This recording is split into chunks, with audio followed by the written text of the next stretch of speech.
This is breaking news from the Las Vegas Review-Journal, sponsored by Michael Gaughan's South Point Hotel, Casino, and Spa.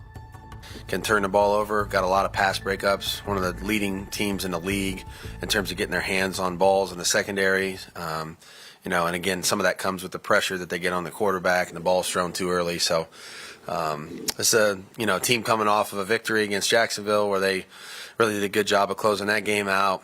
They've been in a lot of close games like we have. So this will be a big challenge this week.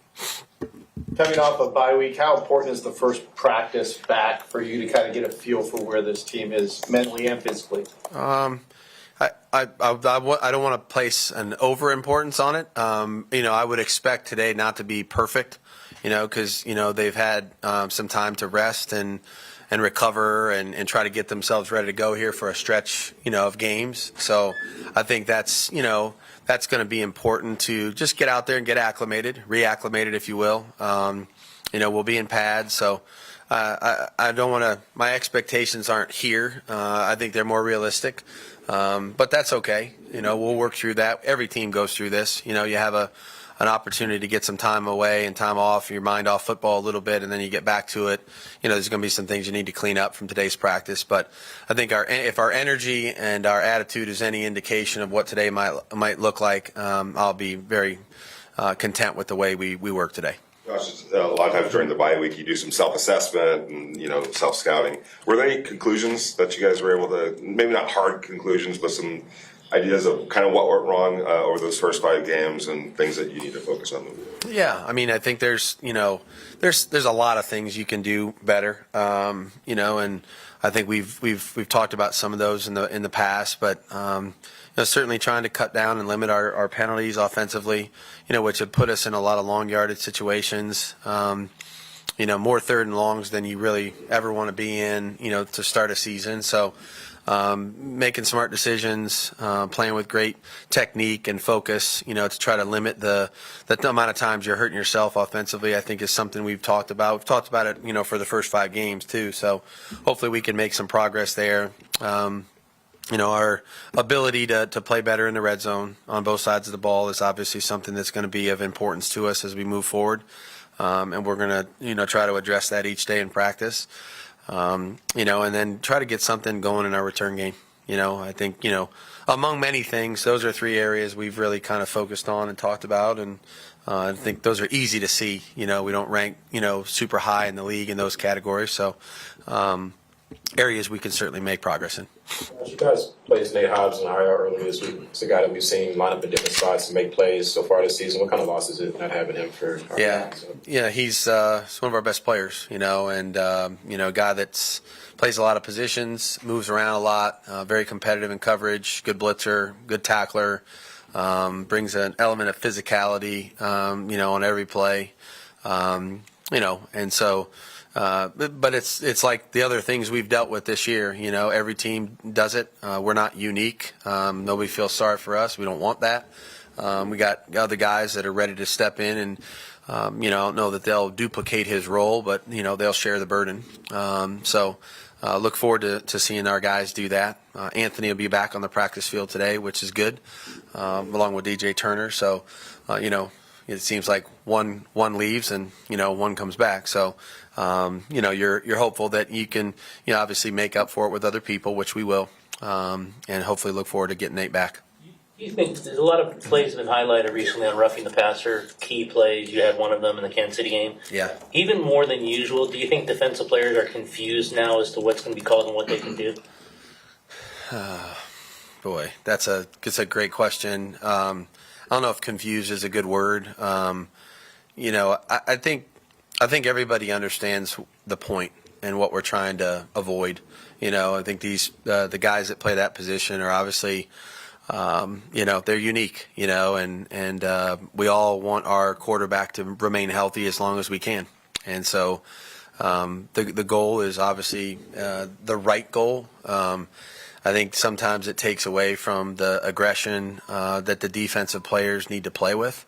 For that I feel like it's a tough situation because I've seen some other scenarios where you know, you got a guy in the grasp and you want to take him to the ground and you want to take him to the ground hard and you don't, and then he kind of squirts away. I saw one of those games this week where that happened, and it's like, you know, I don't blame the defensive guy for not really just landing on him with all his weight, because they're probably thinking about the consequences of the foul. So, you know, it's a fine line. You know, you got to be aggressive. You're going to have to play hard. You're going to have to try to get to the passer. And then when you get there, you just got to try to do the right thing. And we've seen all the videos. We've shown all the ways that we feel like they're going to call them. And we're coaching the right things, I think. And hopefully we can avoid those fouls. But it's not an easy thing to do. It's not. Max seemed to have one of those against Mahomes. Yeah. Where you're talking about when he didn't take him to the ground? Yeah, and they blew the whistle there, which is, again, a good thing, I'd say, on both sides, you know, because, again, if you get him in the grass and the whistle gets blown, that's easier. You know, if the whistle's not blown and you keep playing, you know, as a defensive player, I mean, you're taught to tackle him to the ground. You know, that by definition, your job on defense is to get the guy on, you know, with the ball and put him on the ground. You know, so like I said, it's a little bit of a catch-22. Kind of a status report Piggyback on off that, Josh, does it make it more difficult? I actually interviewed a Raider from the 80s, and he was saying that what's sort of lost is the grittiness, that nastiness. Not dirty, but he even brought up, like the Steel Curtain, the Lamberts, the Raiders. Does it take away from being able to instill somewhat of a grittiness, nastiness to your football team? I still think there's a lot of things we can do that would fall into that category. You know, I mean, you know, I think in that one instance, yeah, we have to change the way we've coached those things over the years, no question about it. You know, and we've all seen hits that are probably on the borderline of being flagged, or they get flagged, and sometimes players don't care about that because it sends let's call it a physical message. I think you can do that in other ways. I think, you know, defending the run, I think swarming to the ball, I think tackling people legally, finishing the right way, and doing it, you know, clean within the confines of the rules. I think all of that's still within our ability to do that. I think, you know, it's the one area that we're obviously going to be very cautious about doing something, you know, to a degree where we get fouled, you know, and I think that's what we have to do. You finished Monday's game with one tight end because of injuries. Are you hopeful that Darren and Foster are going to be back? Yes. I can't. That doesn't mean that's not a prediction. It's just It's Sibling rivalry week. What is the frequency of text messages kind of going up or down? We haven't had any. No, yeah, these are always interesting. So I got a lot of respect and admiration for my brother and the job he does. He's a very good coach, and these are fun, you know, things to look back on, you know, years from now, you know, talking about, you know, when we've played each other and coached against one another. So I've tried to recruit my mom and dad to, you know, silver and black for sure this week, which I think I'm winning that war right now. So yeah, but it is what it is. We won't talk a whole lot about football. Josh, even after the bye, Josh Jacobs is still third in the NFL in rushing. Just what do you think's been the key to his success this year, especially the last two games, just the efficiency? Yeah, I think, you know, when you run the football well, usually that's a product of a lot of people doing their jobs, you know, and give credit to our offensive line, give credit to our tight ends. You know, many times we've had 6 offensive linemen in the game at the same time. Our fullback, you know, I'd say Derek, getting us in good plays, the receivers blocking, you know, and give him an opportunity to get started. And then JJ's just done a tremendous job with his opportunities, you know, and I think, you know, we had a few games there early in the season where we kind of were playing backwards. You know, we lost control of the lead, and then once you lose control of the score, sometimes you lose control of being able to stay balanced as long as you would like. And, you know, certainly no team wants to do that. So we're going to, you know, there'll be a tug of war on Sunday to try to get control of the score, and you know they're going to be trying to do the same thing we're doing, you know, so that we can hand him the ball and let him do his thing. And you know he's been tough to tackle, very durable. Obviously, you know he makes people miss in space. He finishes runs the right way, and so far he's taking care of the ball. So you know, just a really good complete back. You mentioned the Texans and what they have on defense, and they have a young rookie in Derek Stingley who looks really good. What have you seen from him early on film? Yeah, he and Petrie both, the safety. I mean, You know, these guys were two guys that it wasn't surprising that they were drafted where they were, you know, in April. And, you know, Stingley's very sticky in coverage, got really good transition ability, good ball skills. You know, he's really learning how to, you know, do it at our level now. And, you know, he's a guy you're going to have to be aware of in coverage, where he's at, what he's doing. You know, and so, like I said, same thing with the young safety. He's made a lot of plays, and their entire secondary, like I said, there's very few teams that get their hands on more balls than this team does. So, big challenge for us. Those two guys will be part of it. Been pretty open about what Denzel Perryman means to the defense on the field and the way he lifts you guys. But by his own admission, talking to him, he says it hasn't been this way with all his coaches. He feels like throughout his career, people don't understand him. You know, he's kind of a colorful character. What was it about him and you to have that relationship and notice that he could be such a difference maker for you? I think just getting, you know, I don't know, as I've been in the league longer and grown as a coach and a person, I think, you know, it's more important for us to get to know the guys and, you know, what makes them tick, you know, off the field.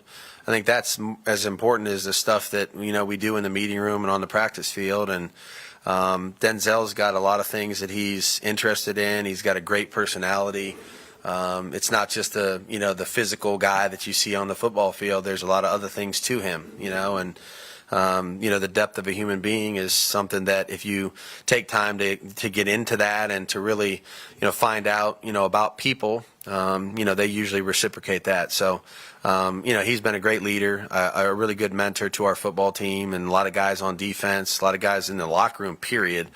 You know, and obviously he brings a significant contribution on the field too. So, just fortunate that he's here, fortunate that he's a captain for us, and look forward to his leadership here going down the stretch. As it relates to your captains, is there a reason why there's no C's this year? A lot of people have been asking that question. Yeah, that's a long story. We're in the process of working through that. It has nothing to do, nothing. They're all captains, 100%. They're all captains. So it's just it's a thing with us in the league trying to get a color, and, you know, it's kind of above my head right now. So leave it at that. Josh, you guys have had flashes this season where there's the big lead against the Cardinals or the Chiefs, but consistency has been something that you're kind of searching for. What goes into finding that, whether it's on offense or defense, kind of as a collective team, finding that consistency from game to game? No shortcut. You know, I think the best thing you can do as a football player and a football team is try to produce it on the practice field. You know, we have an hour and 55-minute practice today, and trying to simulate what you're going to need on Sunday, you know, for 3 hours. You know, if you can go an hour and 55 minutes and really stay tapped in and focused on your job, do a great job of communicating pre-snap, do your assignment the right way once the ball is snapped. And, you know, football is an imperfect game. We're never going to play a perfect game, but I would say just being able to try to replicate the type of stamina, competitive stamina that we need to be able to produce more than 1 quarter, 2 quarter, 3 quarters, you know, is really what we're working towards, you know. And I think, quite honestly, I think that's what every team's working towards right now, you know. So the quicker we get there, the better the results. And I know sometimes it's a little painstaking to try to go through that, but I think that our team understands that that's where we're at, you know, and the faster we get to that point where we can do that in all 3 phases, I think the results are gonna come, and they're gonna be ones we like. I have one more, Levi. Coming out of the bye, of course, when you kind of put a pulse on the locker room, would you say that it's a composed group? What would you say is the attitude and the feeling amongst the guys? Excited, urgent, you know, and honestly, the best thing I could say is consistent. You know, you wouldn't know today this is the first day after a bye or anything like that. It feels like a Wednesday that we want, you know, to come in here and get our job done the right way. Really love the attitude and demeanor of our team. I think our captains have set a great example for that. And that's what I think they expect of the locker room, and I think that's what they're going to get. So, you know, I don't think there needs to be a radical change and shift in everything. Like I said, I think it's a process. We're focusing on that. I think our players have done a great job of doing that. We're trying to do that as coaches too, and remain consistent. And then ultimately we get better, you know, and improve and continue to improve. And then, you know, the best football you have, you know, hopefully you're going to play it in the last month or 2 of the season. That's the goal. So I think that's what we're going to see today. Yep. Thank you. You've been watching breaking news from the Las Vegas Review-Journal, sponsored by Michael Gaughan's South Point Hotel, Casino, and Spa.